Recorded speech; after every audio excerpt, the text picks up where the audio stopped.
let's go ahead and get started. We have a lot to cover tonight, and I'm so happy to see so many friends and new friends join us tonight for this session. Those of you who are familiar with ABODE know that we take care of our guests free of charge right here, and also where Susan and John are. And we do all this thanks to donations and grants. We consider ourselves extensions of the families that we serve, and we face the same questions and challenges that families often face. Hold on, let me let people in. When caring for their loved ones. Medication, for example. Do we wake a guest up to give them medication? What happens when a guest refuses medications? How about when family members are at odds on how much to medicate and when to medicate? So these are the kinds of questions that are hard on families, and they can be hard on us too. So we are always teaching and we are always learning, and we're very, very happy to see so many folks on the call. And delighted to have with us Nurse Beverly Tuomala of Trinity Hospice. Beverly is always voted San Antonio's best hospice nurse, and she brings many of her patients to ABODE. And we have Dr. Richard Ferguson, who I like to call the Bruce Springsteen of the hospice world. He's very well known and loved and has a huge fan base, and we're fans too. So we're in for quite a treat tonight. As is ABODE's tradition, we always like to start with a contemplative meditation to center ourselves as we prepare to share some special time together. So settle in, and I'd like to read from a book called To Bless the Space Between Us. It's a book of blessings by John O'Donohue, and John Vincent shared this with us. This is a blessing for work, and I think it matches so beautifully with what we do. And John O'Donohue writes, "May the light of your soul bless your work with love and warmth of heart. May you see in what you do the beauty of your soul. May the sacredness of your work bring light and renewal to those who work with you and to those who see and receive your work. May your work never exhaust you. May it release well springs of refreshment, inspiration, and excitement. May you never become lost in bland absences. May the day never burden. May dawn find hope in your heart, approaching your new day with dreams, possibilities, and promises. May evening find you gracious and fulfilled. May you go into the night blessed, sheltered, and protected. May your soul calm, console, and renew you." Let's take a couple of seconds to let that set in. And how lucky are we to do what we do?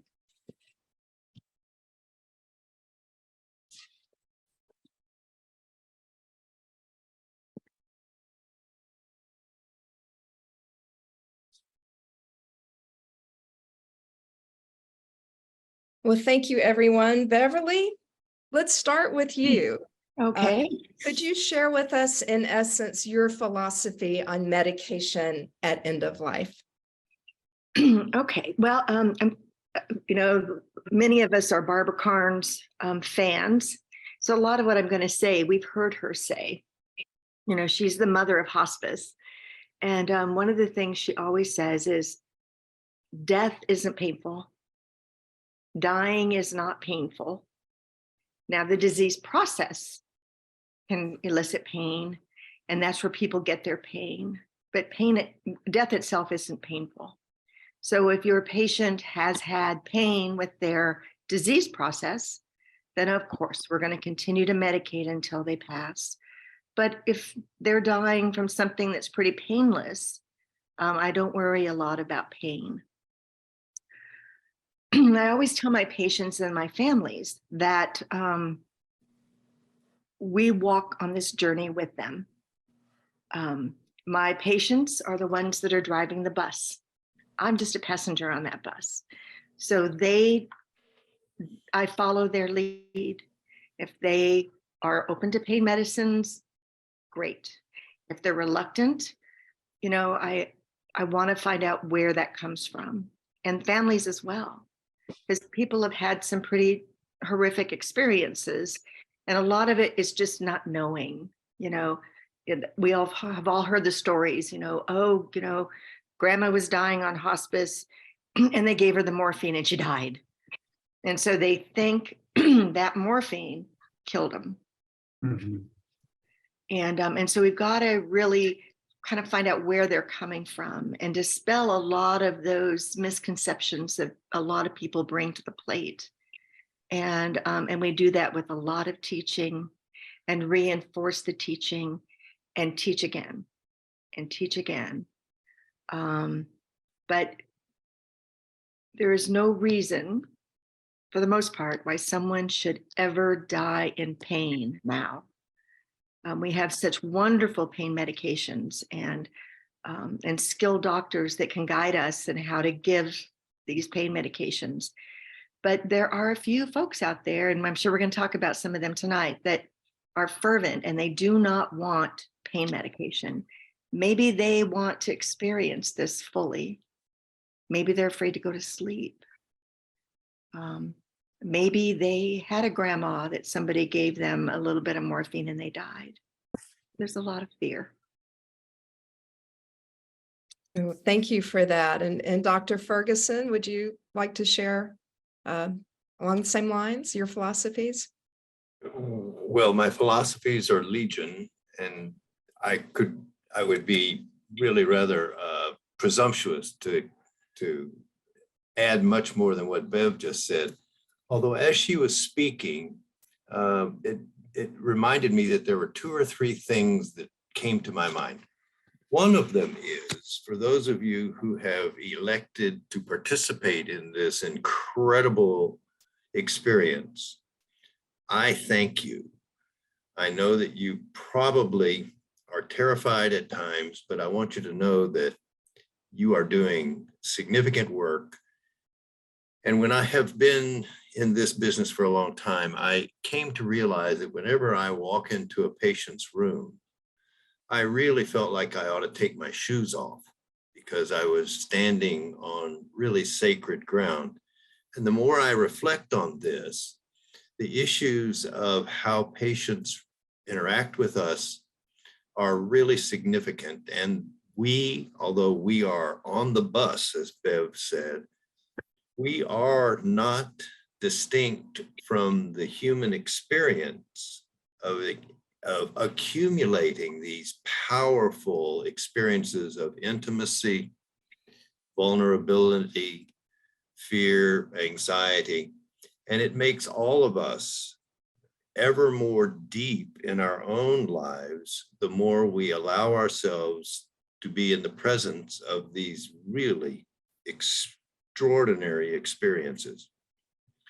So we're going to focus tonight around the issues of medicines, but there's hardly any point of caring for some person at the end of their life that doesn't immediately lead us into all kinds of realms that challenge our ethical understandings, our spiritual beliefs, and our struggles with trying to figure out what's right and wrong. So let's get started and see what we can come up with. Oh, I'm sure that Mary is going to remind us that this is, I would like for it to be very interactive, so that if we say something you don't understand, or if you have questions, please feel free to either write questions on the chat or wave or do something to get Mary's or Bev's or my attention.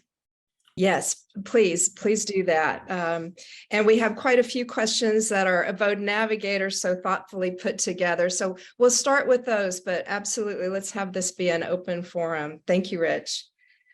Let's begin with the question around consent. Every now and then we have a guest who absolutely refuses medication, even when they're clearly in pain, and it hurts when we turn them and they moan when we change them, but yet they flat out refuse any sort of comfort med. Any suggestions on how we should approach that? Beverly, would you like to start? I'll start. It is their right to refuse. If they are of their right mind, if they are alert and oriented and they know what's going on and they say no, it's no. They can choose if they want to be in pain or not.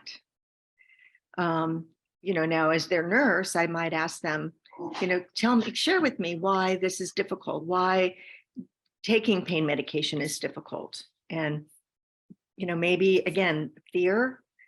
Maybe again, they're afraid that they will go into a sleep and just miss out on what little bit of life they have left. And some just don't know. Some hate the morphine taste. It tastes terrible. If you've ever gotten a little bit on your finger and licked it, it's horrible. And so, there's many reasons why they don't want it. But if they are in their right mind and can make decisions and they say no, it's no. And it's uncomfortable for us because, we want everything to be good and them to not hurt, but that's their right. It's their right to not take pain medication. And what if they're, oh, go ahead, Bev. The only medicine I tell them they can't refuse is their poop medicine, their laxatives. Yeah. So Dr. Ferguson, what if they're not in their right mind? What if they're just, and how do we know? How do we know if they're in their right mind or not? So since we're in an era of political correctness, let me suggest that we say, do they have capacity to make their own decision or not? Okay. Right or wrong mind, I would get swept up into the bad side of that if we were to use those words sometimes. So let's say somebody does not have the ability to understand what's being said or the consequences of any decision, just doesn't have the ability to make a decision. At that point, then that's where this individual we call the medical power of attorney comes in. And that's not an automatic thing. That's a person who must have been selected to make decisions on behalf of a patient who cannot make their own decision for whatever reason. Before I let the mic go here, I need to clarify very, very importantly that the power of attorney for medical affairs is only brought into play when that person loses the ability to articulate what they want or need. And two, the power of attorney must understand that they functionally become that person. They're there to be the executor of their desires, not to take over control and say, aha, now I have control, I'm going to do things my way. That's absolutely wrong and illegal and unethical. So when everybody understands those things, then when a person loses capacitance, the power of attorney comes in and speaks as if they were the patient. Now, not everybody has a power of attorney, and it becomes really interesting and murky at times. And it becomes incumbent upon the people who are caring for those folks to get to know them enough to understand what they would have wanted. So even without a formal legal document saying this person is a power of attorney, it's my opinion that the most ethical thing is to understand what the patient wanted and do that irrespective of whether they have a written document. The short answer is a person's autonomy trumps everything. And so we're going to get to the point here in this conversation, I'm sure, about, what are we going to do when somebody doesn't have capacity, doesn't have a power of attorney? And the last thing we heard was, I don't want morphine. And we understand them to be in exquisite pain, but not very alert. What do we do? And what do we do? Well, Bev? do you want me to answer that, or Bev, do you want to take that? I'll let you start. I have an answer that I have. Go ahead. Do it. Go. I think as difficult as it is, we are required to fulfill their desire, whatever we last heard and understand them to say. Now, parenthetically, they can revoke any of their decisions if they're able, but in the event where they're completely without capacity to make an opinion, we're obligated ethically to just continue doing what they're doing, even though it may make us feel miserable. If we think in terms of somebody who's got a big cavitary lesion eroding into their brachial plexus and is causing terrible pain and shortness of breath, and they're coughing up blood and aspirating it, I mean, just a miserable looking thing, it's hard to stand by and do that. And we want to medicate them just almost uncontrollably. But if we take that example and blow it up, let's say somebody says, I don't want a feeding tube, and then gets a stroke and is sort of unconscious and can't swallow. Many of us and families are really likely to do this, is let's put a feeding tube in. Well, or if somebody says, I don't want any life-saving measures taken, they then have a stroke and their kidneys fail. Do we do dialysis on them when it has nothing to do really with their original illness? So if we expand this to, shall we do what we want just because they can't say no? I think we need to remain firm. And when we know what somebody wanted, that's it. We need to honor that. I've had cases where folks have been adamant about no pain medication, and their reason is, again, they want to be awake for as long as possible. And once they've kind of slipped into that semi-conscious state, and they're very uncomfortable, many times now that desire is really gone because they're not conscious anymore. My MPOA, or usually it's a spouse, will say, I think we need to medicate. I think we need to medicate. And I'm fine with that. We all have the temptation to do that. I'm talking about the strict application of what the patient's desires are.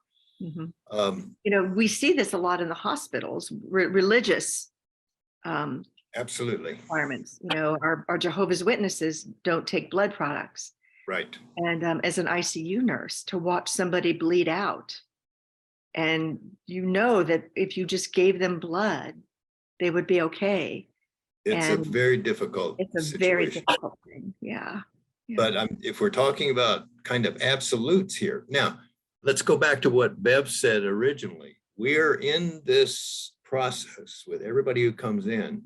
It is incumbent upon us to use this magnificent phenomenon of almost instant intimacy.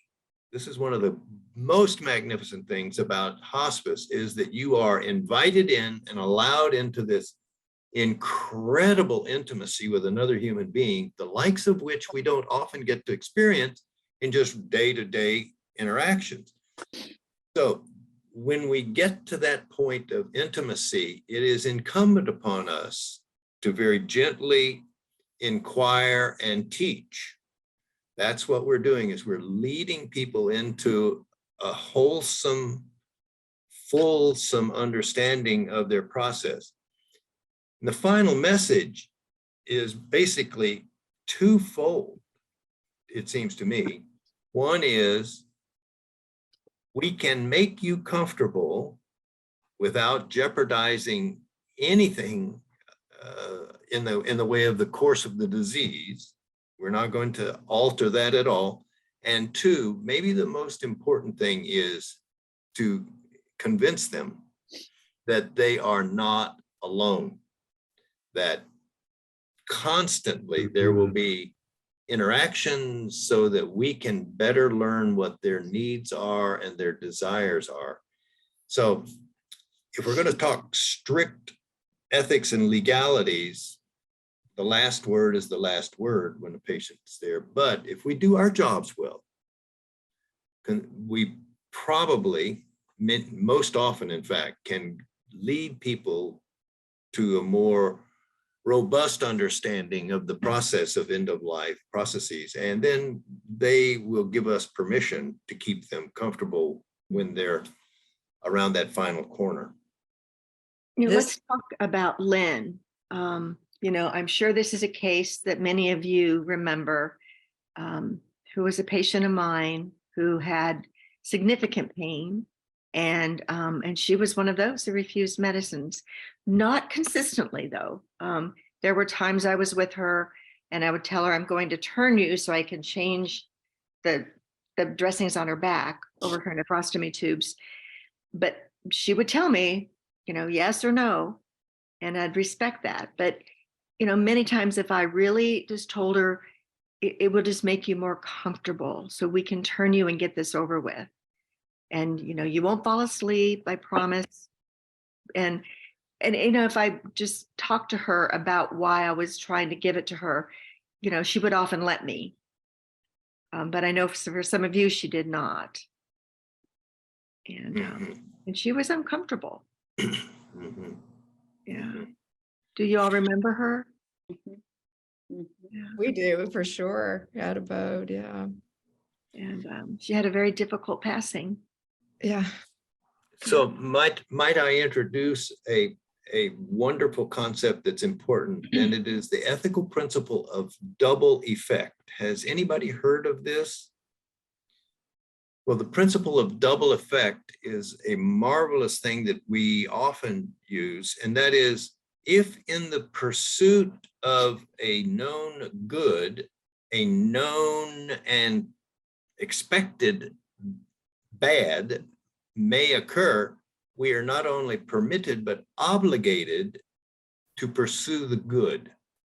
And where this comes in hospice is that if somebody's got a bad lung disease and cannot have their respiration suppressed, which morphine does, but has a terrible pain syndrome, after explaining to them what our needs are, we are not only permitted, but obligated, if they say, make the pain better, we're obligated to give them enough medicine, usually morphine, to make the pain go away, even though there's a strong likelihood that it will suppress their respirations.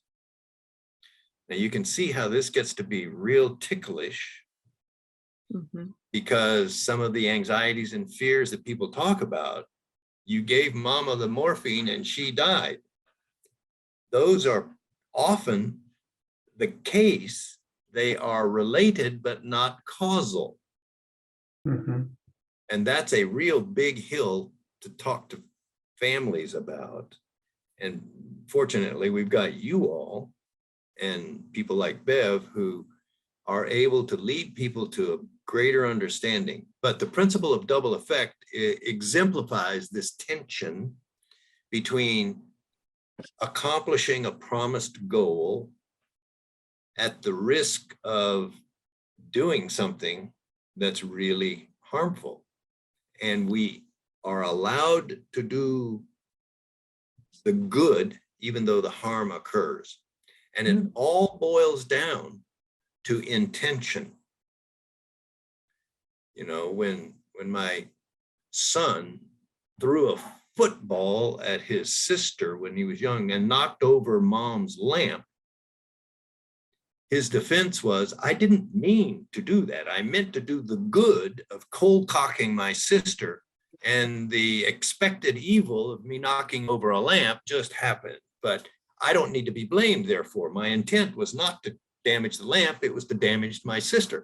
Well, that defense doesn't work in sibling rivalries, but in in administration of very powerful medicines, that's an important thing that helps mitigate some of our own discomfort when we know I'm going to have to ratchet up the dose of this medicine, but it's going to cause constipation and it's going to cause respiratory suppression.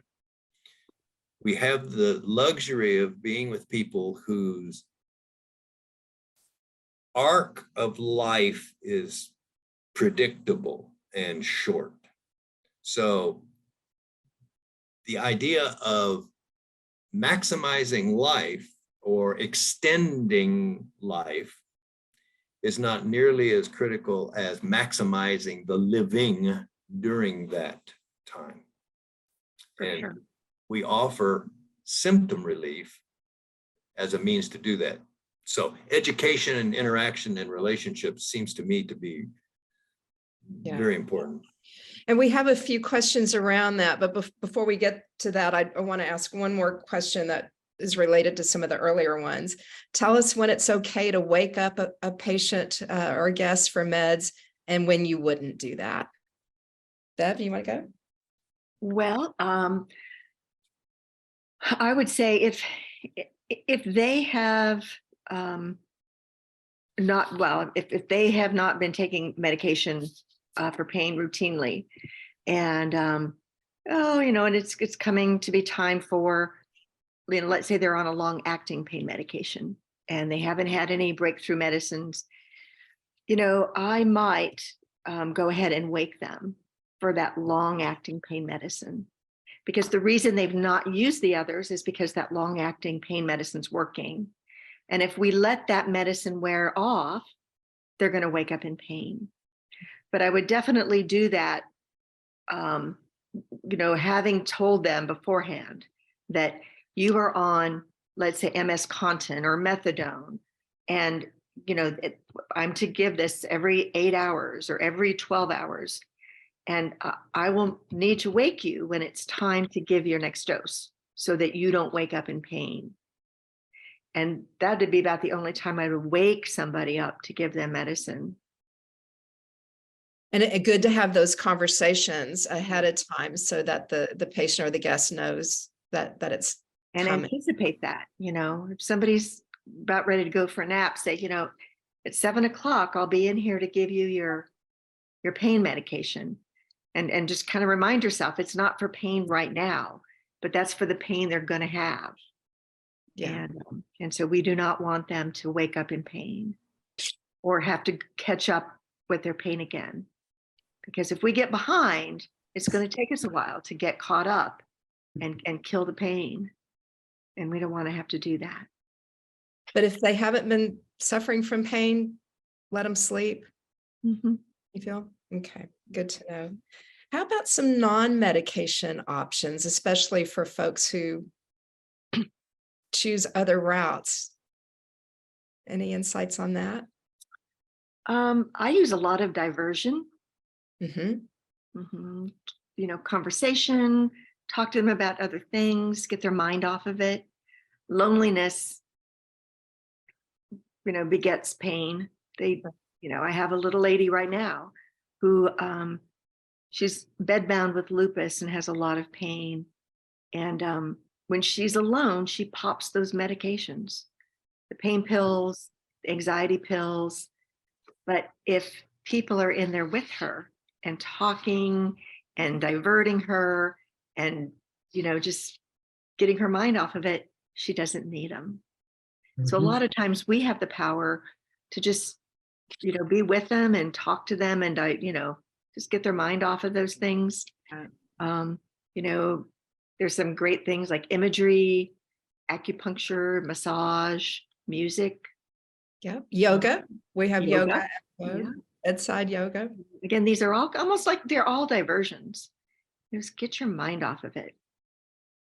What do you think, Rich? I think just exactly what Bev said. That's wonderful. I don't have much to add to that. I'm tempted to say that, my exotic dance routine as a means of diversion I keep wondering when there's an appropriate time for me to offer that, but so far we've not needed it. Contemplative exotic dance. Okay, I'll get on it. Let's talk a little bit more about MPOAs and family dynamics. And we've had siblings who fuss so much in front of their loved one that Anthony had to put them in a timeout in the quiet room so they could sort out their differences. You know, When did the MPA take over? Well, we talked about that a little bit, but can an MPOA overrule what the patient wants? not if the patient's in full capacity. If the patient is alert and oriented and knows what's going on, and Yeah, that's what we talked about. So what do we say to that MPOA? Any good phrases that help to quell the grief? you know, but I often, first thing that comes in my first visit, I will always tell them, you know, we are here for the patient. And, you know, of course, I'm here for you too, but the number one person here is that patient. And it's their desires and their needs that get met first. And Right. again, we're just on the journey. We're riding the bus. And if the bus driver says, I want morphine, we are not to argue. Excellent. Yeah. Well, let's talk a little bit about the education. And Rich, you were talking about it a little while ago, the best ways to educate families. We have a question here from Francie. How do we help people make peace with morphine, to not be so scared of morphine? How do we explain to them that it doesn't hasten death? Want to take You that one? You want me to do that? Do that one. Yeah.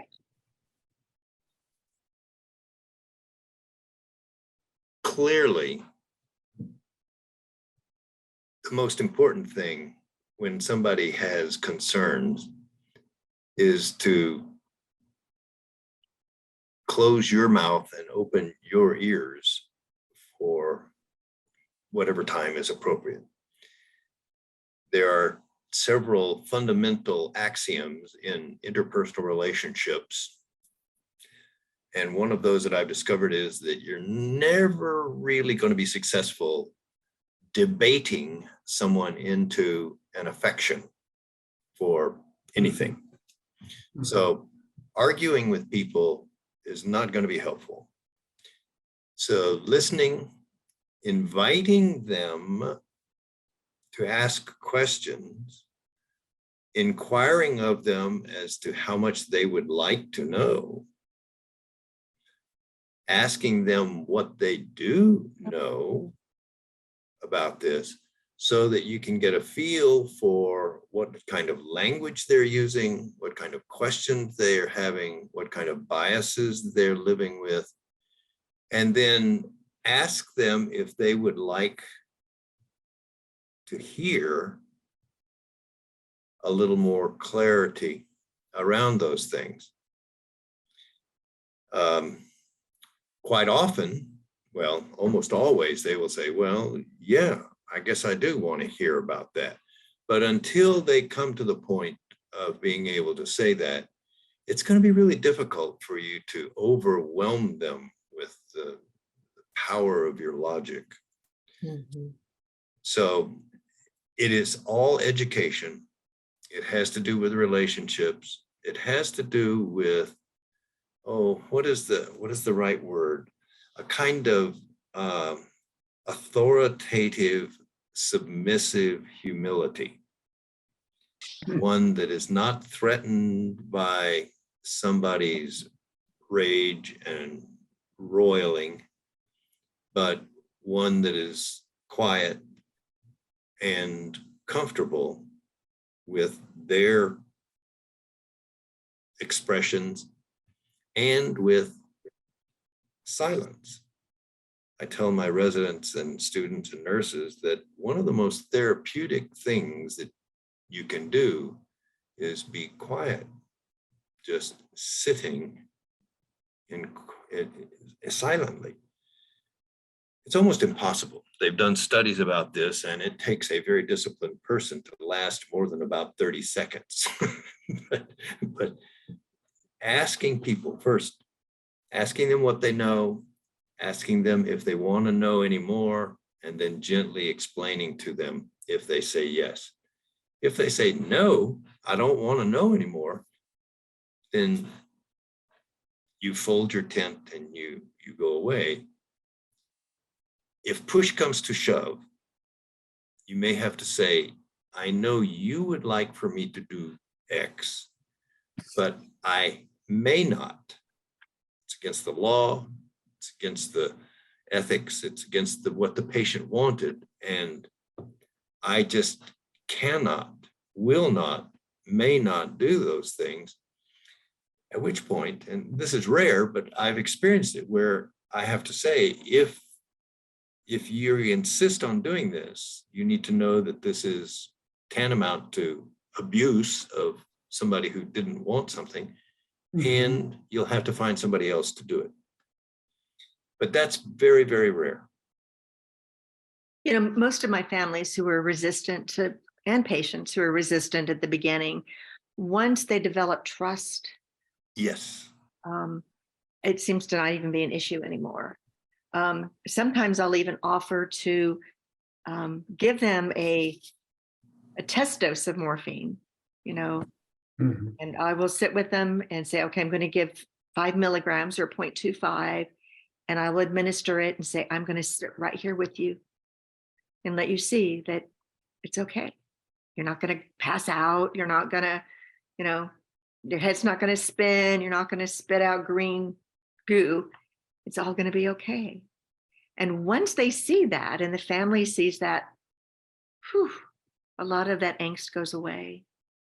A lot of that angst goes away. You know, we had a family here not too long ago where we alluded to them earlier when we had to put them in timeout. Anthony put them in timeout because they just were arguing about, one wanted to give mom morphine, one didn't. Now mom was very accepting. She would do whatever to please her children, pretty much. And I witnessed a moment, it wasn't that same day, but it was a few days ahead of time, when to give her morphine or not, and she wants to be awake and yada, yada, yada. And John came in the room, and John almost ignored what was happening at the foot of the bed with us talking. And he walked right up to the patient. He got right down on her level, and they made eye contact. And he said, I have morphine here for you. Would you like some? And she said, yes. And he gave it to her. Yes. And that just stopped what was happening in the room. So, you know, they saw that, you know, for him to come in, and he didn't need to announce to everybody, this is why I'm here. He walked in and he saw his patient, and he saw the person that he was there to serve. Perhaps, oh, excuse me, are you finished? Yeah.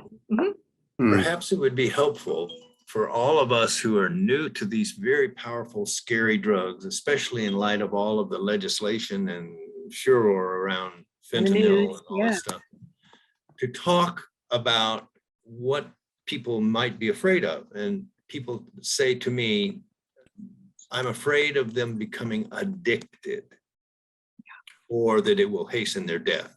Once we can convince them that we're not going to hasten their death, then they say, oh my goodness, well, if they're going to get this for a long time, won't they become addicted? So for those of you who work in this field, I want you to pay attention and write this down if you're willing. And that is that there are 3 terms that are critically important here. One is tolerance. The other one is dependency, and the other is addiction. Tolerance, dependence, and addiction. These are absolutely important. Let me explain them. If you're tolerant to a drug, that means that your disease is progressing more than the dose is taking care of. So if you have a migraine headache and one Advil works for a while, then stops working, you have become tolerant to that. If you add 2 Advils, it works again. So you've just become tolerant because your disease process has progressed. You with me? Everybody okay? Dependence, which is often conflated with addiction, is entirely different. As in a migraine or tension headache, if Tylenol makes it go away, then you are dependent upon the Tylenol to make your headache go away. If you stop the Tylenol, your headache will come back. Same with a muscle sprain or arthritis or anything. You are dependent upon that medicine and that dose to help you. When someone uses a medication for reasons that it is not prescribed, or in greater doses than it's prescribed, or in other ways using it illegally, then we invoke the term addiction. That never, this many times, never happens in somebody who's terminally ill and needing aggressive symptom management. Can you imagine somebody with metastatic cancer or pancreatic cancer breaking into a house and climbing out a window with a TV to fence so they can get more of their morphine? No. Never, never is addiction an issue in hospice. And if there was ever a time when never is pretty close to being good enough, this is it. Are there any questions? This is really important. Yeah, we've got plenty of time. Let me read some of them in the chat, and we'll certainly open it up. Edwin reminds us that in terms of distraction, mindful meditation is a very helpful practice for comfort from pain in combination with medication. Thank you, Edwin. Yasmin is asking if morphine doesn't hasten death, but does it prolong it? That's a great question. And the short answer is no. If the disease is going to take somebody's life, making them comfortable is not going to prolong it.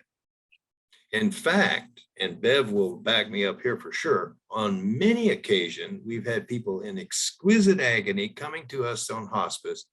We give them medication that relieves their pain, and then they relax and die. It does not prolong death. It just keeps people comfortable and allows the disease to do whatever it's going to do.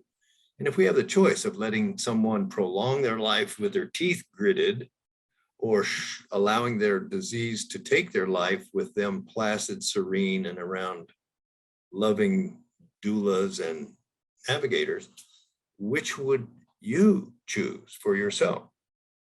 So it does not prolong death. It does not extend life. It just makes a higher opportunity for meaning making for whatever time you have left. Yeah. Great. Here's a question from Sarah. How do you determine the capacity of a patient to make their own decisions if they are alert and verbal, but also having other conditions like mets to the brain, low oxygen, which can cause confusion, etc.? You want to do it? Bev, Yeah. I'm sorry. That's a great question. I think if I can go in and ask someone, how has your pain been? And then just, I don't give them a barrage of questions. Just in conversation, if they know why they're there, they know where they are, if they know they're dying, and they know that, medicines will help or not. And in conversation, we kind of understand that. They can make their needs known. They can tell you, Judge Watner's on at 4 o'clock. Can you turn the TV on? I would say, yeah, you are fully in full capacity. You can tell me what you need and what you don't need, and it all makes sense. Now, if I go in and he can answer my questions, but you know, they're very tangential. They just kind of go off, and I have to ring them back in to, you know, focus on the question at hand. And then they go off again and just kind of what we call flight of ideas. They're just kind of all over the place. Well, then I would question that. And of course, if they don't understand where they are, they don't know what today is, they don't know what time it is.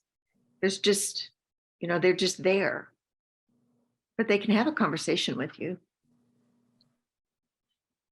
So it's just tricky though. I mean, do you just go ahead and medicate? So let's say that they're in that state, but they're still refusing the medication, but they're not at their full capacity, it seems. So This is but how were they before?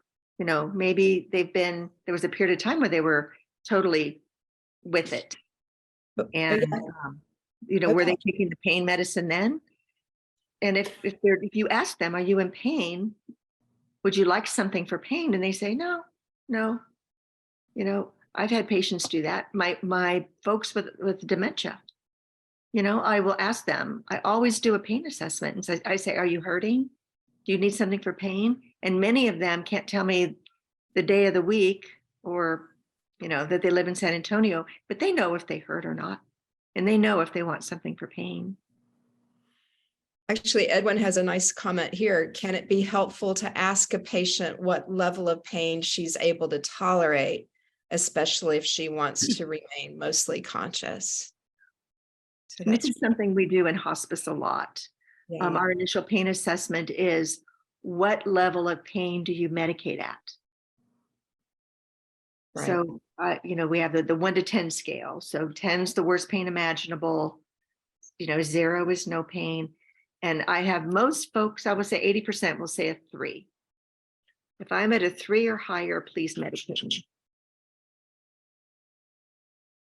Dr. Ferguson, anything to add to that? No, that's a terrific question, and there is no glib answer. The possibility of someone at the latter stages of their life, in the active process of dying, often becomes delirious. They behave cognitively all jumbled up. And Bev is exactly right. If they have been taking medications up until that point, then continuing them, I think, is absolutely appropriate, and probably even adding others to mitigate their delirium if we can. But it's really difficult to assess capacity. Actually, that's a legal term that requires a couple of physicians who are expert in the field to judge that. We don't have that time or luxury, so we just kind of have to go on the fly, which means throughout all of this discussion, we do our very best, and we do it with as much integrity as we can. There are essences of ethical behavior that, if we have time, I'd like to mention. There are 4 cardinal virtues that I would hope everybody, but particularly folks who care for these folks, can display. And we can talk about those later or now, depending upon what. We've got time.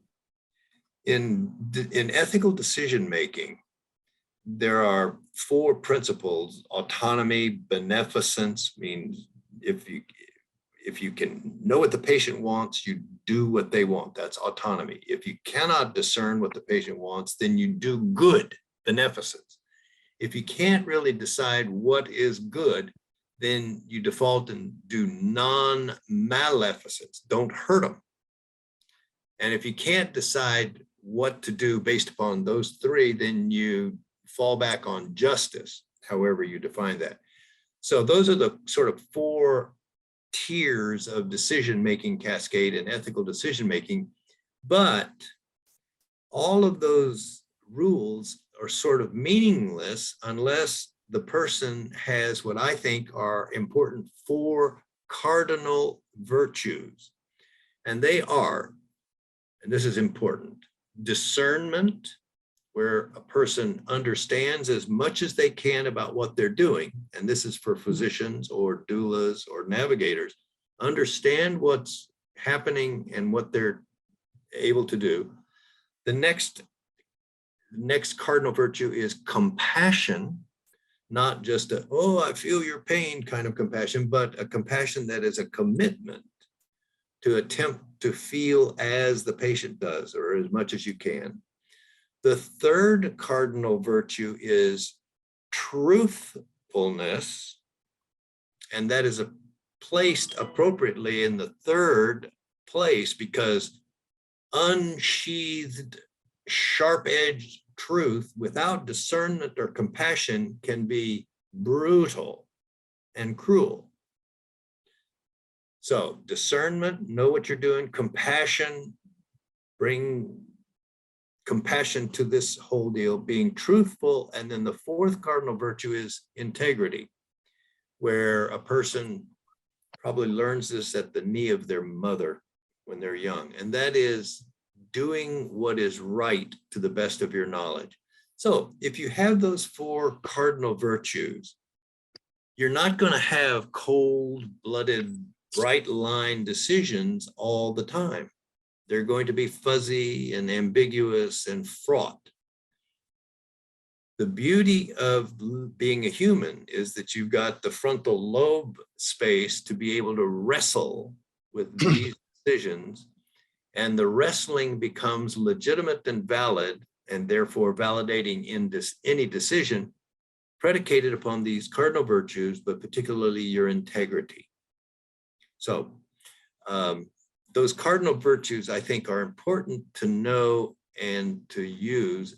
And then when you come to a nettlesome, difficult problem, you wrestle with all integrity and you come to a decision.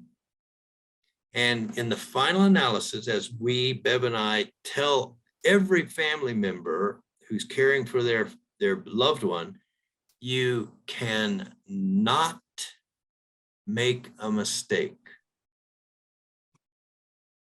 And that's critical. They say, I've got to give them morphine. You know, that's the power. What if I get too much in them or not enough or whatever? You cannot make a mistake if in the capacity of someone who is caring, loving, and has integrity, discernment, compassion, and integrity, you can't make a mistake. Everything will be fine.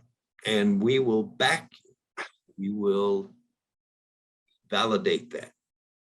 Absolutely. I agree with that 100%. It's awfully difficult to make a mistake. And I'm glad to hear it that it's impossible to make a mistake. By the way, Ken Waddell has written, typed up your list here in the chat if anybody wants to copy and paste that. Thank you very much for that. What other questions do people have? Speak up. You don't have to use the chat. We're a small enough group. One thing I know we do at ABODE is when we see folks are in pain and we're feeling that the prescribed medication just isn't getting the job done, we'll call hospice and say, hey, we're doing this, we're medicating regularly. Talk about that. You welcome that kind of feedback, I'm sure, right? Oh, please. You know, I was sharing with Dr. Ferguson and Mary, you know, our hospice nurses, they're young and many have only been doing this a few months. And so, you know, a lot of them forget, you know, because we know we go into homes and we don't have the luxury of somebody timing all the medications. Some of people do, some don't, but at ABODE, you guys do that. So it's really important to share with your nurses when they come to do a visit, we're medicating, you know, Mr. Gonzalez like 4 and 5 times a shift for pain. And if you bring that to the nurse's attention, that should tell us right away, oh, we probably need something long acting. So we can layer our pain medication, and we layer it by doing a long acting medication that works around the clock. And then we use the morphine intermittently if we have breakthrough pain. And if we're having to medicate somebody more than 3 times a shift, I would definitely bring that to your your nurse's attention and show her or him, look, we're medicating quite a bit. And that should clue them into, I better call that doctor and get new pain medication orders. And that would be so helpful, especially these nurses who've only been doing this for a few months. We're all in this together. We're all a team, and help each other. And these are great messages for our end-of-life doulas to share with the families who may be your clients, because in that case, the families administer the meds, and they're probably worried about making a mistake, and the doulas can reassure that according to the Bruce Springsteen of hospice, it's impossible to make a mistake. And it's a wonderful message. I mean, what a nice weight being lifted from our shoulders. Dr. Ferguson, were you going to say something else? No, I was just going to say how impressive that précis, that summary of Bev's was. Perfect. Thank you. Very good. What else? Oh, here's Ken. The moral imperative is another way of discerning ethical choices.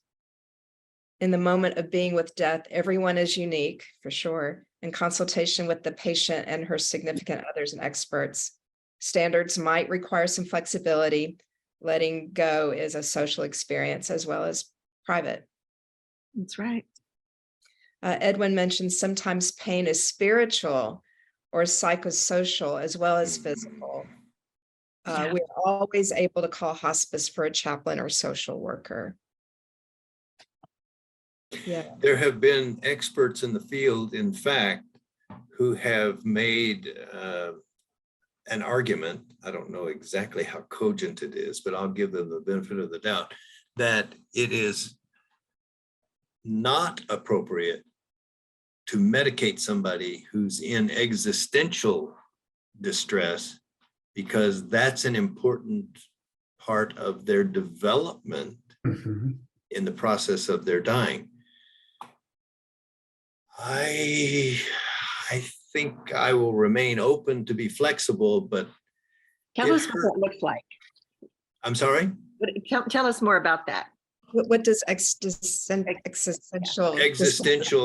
Angst? Existential is just the spiritual furor that one feels, that some people think is necessary.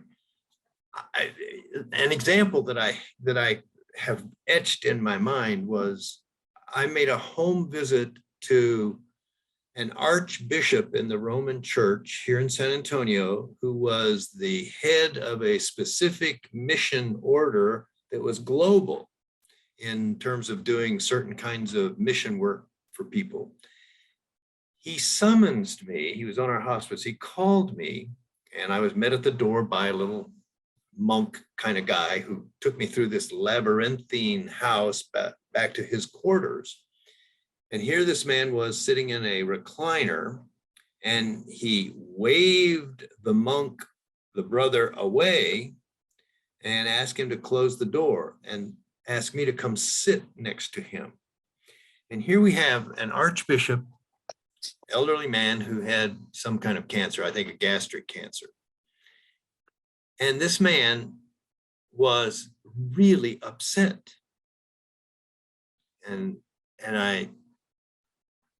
And he confessed this to me. He said, I am really, really upset and afraid. I said, all right, let's talk about this. And this man proceeded to say his confession to me. I, a recovering Baptist. And I sat there and listened to this man, and among the various things that he was concerned about was that he was afraid that he was going to be judged and condemned for not having done enough. I mean, this man was amazing. So he was very, very, very upset, and he was beyond the reach of any medicine that would keep him conscious. I could have knocked him out, but therapy by a pharmacological ball peen hammer to the base of the skull is not really good medicine sometimes. And so we talked, and it was really one of the most moving experiences for me. And I left with this man thanking me for just listening. And after I told him, you know, I don't have the authority to render absolution to you, but I do have some observations about things if you're interested. And he listened to my observations and honored me by saying, well, that sounded reasonable. And I left with him thanking me and telling me that he felt a lot better. So people, and I've had folks that summoned me and then just raged, were just screaming and hollering until they dropped of exhaustion and died. And they were beyond any of my mellifluous words or deep wisdom. It was, these experiences are really impressive. So spiritual distress, existential discomfort happens to some people that is independent of their physical pain, to be sure. You know, it's rare, but yeah, I've had a couple patients with that, and it's very challenging. You know, I think of a woman who was just very sweet and kind and soft-spoken, and as death approached, she became just agitated and just wailing about things, and she just was sure she wasn't going to go to heaven, and Yes. And it was so afraid. And Yes. so yeah, you know, I called that chaplain and said, this is an emergency, you know, you need to come now. And but it took us days to get her calm. Do you think she finally found peace? I think so. She was never the same as the lady that I met. She was frightened, but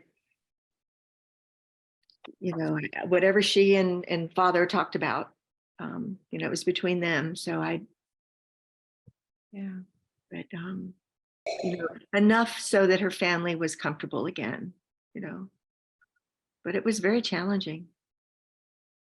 It's challenging work that we have, and I wish we could go on, but we're already out of time. Beverly and Rich have volunteered to continue the conversation in another session if folks are interested in hearing more and delving more deeply into the different topics that we were able to at least touch on tonight. Is that something that folks would be interested in? Continuing education in pain? And I imagine this is also true for anxiety meds like lorazepam and such. We didn't talk about that specifically, but same philosophy I imagine would apply. Well, what I'll do is I'll send a survey tomorrow and see what folks are interested in. And if you've got additional questions, which I'm sure you do that we didn't get to tonight, you know, we can continue the conversation. We're not going anywhere. Sound good? Thank you. Thank you all for the work you do. And for those that are interested in this, I am very impressed and proud of you all. Thank you. Well, thank you. Thank you for your support. And thank you, everyone. And as usual, if this session helped you in any way, please feel free to visit the ABODE website and hit that donate button. All right, everybody, have a great night. Thank you so much. Good night. Thank you. Goodbye.